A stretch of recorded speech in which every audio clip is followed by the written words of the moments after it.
ভিডিঅ'টোত ক্লিক কৰাৰ বাবে থেংক ইউ সো মাচ গাইজ। আজিৰ এই ভিডিঅ'টোত মই জনাম এয়াৰ ইণ্ডিয়াত খালী হোৱা কেবিন ক্ৰু পোষ্টৰ বিষয়ে। এই পোষ্টত কোনে এপ্লাই কৰিব পাৰিব, এপ্লাই কৰাৰ লাষ্ট ডেট কি, এপ্লাই কৰিবৰ কাৰণে আপোনাৰ কি কি কোৱালিফিকেশ্যন লাগিব, গোটেই ডিটেইলছ মই এই ভিডিঅ'টোত জনাম। চ' ভিডিঅ'টো আপুনি একেবাৰে শেষলৈকে চাই থাকিব যদি আপুনি এয়াৰ ইণ্ডিয়াত কাম কৰিব বিচাৰে। মই আগতেই জনাই দিওঁ যে এই পোষ্টত এপ্লাই কৰিবৰ কাৰণে আপোনাৰ বিশেষ কোনো কোৱালিফিকেশ্যন নালাগে। আপুনি যদি হাই ছেকেণ্ডেৰী পাছ কৰিছে তেনেহ'লে এই পোষ্টত এপ্লাই কৰিব পাৰিব।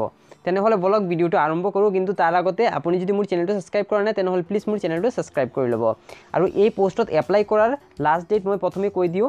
লাষ্ট ডেট হৈছে 19 এপ্ৰিল 2019লৈকে আপুনি এই পোষ্টত এপ্লাই কৰিব পাৰিব। ইয়াত খালী হোৱা পোষ্ট নেম মানে নেম অফ পোষ্ট হৈছে কেবিন ক্ৰু, আৰু ইয়াৰ বাবে টোটেল নাম্বাৰ অফ পোষ্ট খালী হৈছে 42টা পোষ্ট ইয়াত খালী হৈছে।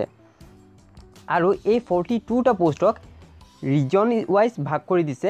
নৰ্থ-টাৰ্ণৰ বাবে 11টা পোষ্ট, ইষ্টাৰ্ণৰ বাবে 6টা পোষ্ট আৰু চাউথাৰ্ণৰ বাবে 25টা পোষ্ট। আৰু এই পোষ্টত এপ্লাই কৰিবৰ কাৰণে আপোনাৰ এজ হ'ব লাগিব 18 ইয়াৰ্ছৰ পৰা 27 ইয়াৰ্ছৰ ভিতৰত, আৰু এজ ৰিলেক্সেশ্যন থাকিব SC ST সকলৰ বাবে 5 বছৰৰ আৰু OBC সকলৰ বাবে 3 বছৰৰ এজ ৰিলেক্সেশ্যন থাকিব। তাৰপিছত উল্লেখ কৰিছে মেটেৰিয়েল ষ্টেটাছ, মানে আপুনি বিবাহিত নে অবিবাহিত।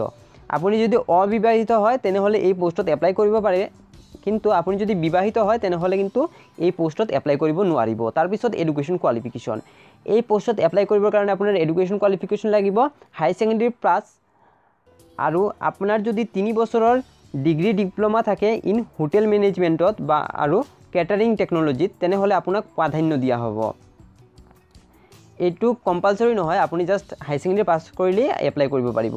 তাৰপাছত এই পোষ্টত এপ্লাই কৰিবৰ কাৰণে আপোনাৰ হাইট হ'ব লাগিব ফিমেলসকলৰ বাবে 154.5 চেণ্টিমিটাৰ আৰু মেলসকলৰ কাৰণে লাগিব 163 চেণ্টিমিটাৰ।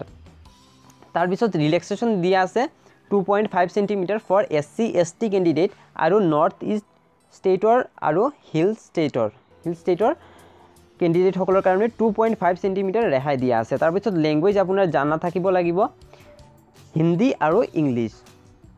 তাৰপিছত আপোনাৰ চেলাৰী হ'ব আপোনাৰ ট্ৰেইনিং যেতিয়া হ'ব তেতিয়া হ'ব আপোনাৰ 15,000 টকা, আৰু যেতিয়া আপোনাৰ ট্ৰেইনিং ছাকচেছফুলি কমপ্লিট হৈ যাব তেতিয়া আপোনাৰ চেলাৰী হ'ব 37,800। চেলাৰী বহুত ভাল। আৰু এই পোষ্টত এপ্লাই কৰিবৰ কাৰণে আপোনাৰ এপ্লিকেশ্যন ফি দিব লাগিব 1,500 ৰুপিজ, মানে 1500 টকা দিব লাগিব এপ্লিকেশ্যন ফি। তাৰপিছত উল্লেখ কৰিছে হাউ টু এপ্লাই, কেনেকৈ এপ্লাই কৰিব। এই পোষ্টত এপ্লাই কৰিব যদি বিচাৰে তেনেহ'লে আপুনি অনলাইনে এপ্লাই কৰিব লাগিব। আৰু অনলাইনে এপ্লাই কৰাৰ ৱেবছাইট হৈছে www.airindia.in। মই ডিছক্ৰিপশ্যনত এই ৱেবছাইটৰ লিংক দি দিম, তাৰ পৰা আপুনি ডাইৰেক্টলি এপ্লাই কৰিব পাৰিব। তাৰপিছত ইম্পৰ্টেণ্ট ডেট, এই পোষ্টত এপ্লাই বৰ্তমানে চলি আছে। 27 তাৰিখে আৰম্ভ হৈছিল, 27 মাৰ্চ 2019ৰ পৰা আৰম্ভ হৈছিল এপ্লাই, আৰু এই পোষ্টত এপ্লাই কৰাৰ লাষ্ট ডেট হৈছে 19 এপ্ৰিল 2019। চ' আজিৰ এই ভিডিঅ'টো যদি চাই অলপ হ'লেও উপকৃত হৈছে তেনেহ'লে লাইক কৰক আৰু শ্বেয়াৰ কৰক আৰু মোৰ চেনেলটো ছাবস্ক্ৰাইব কৰক। Thank you so' much.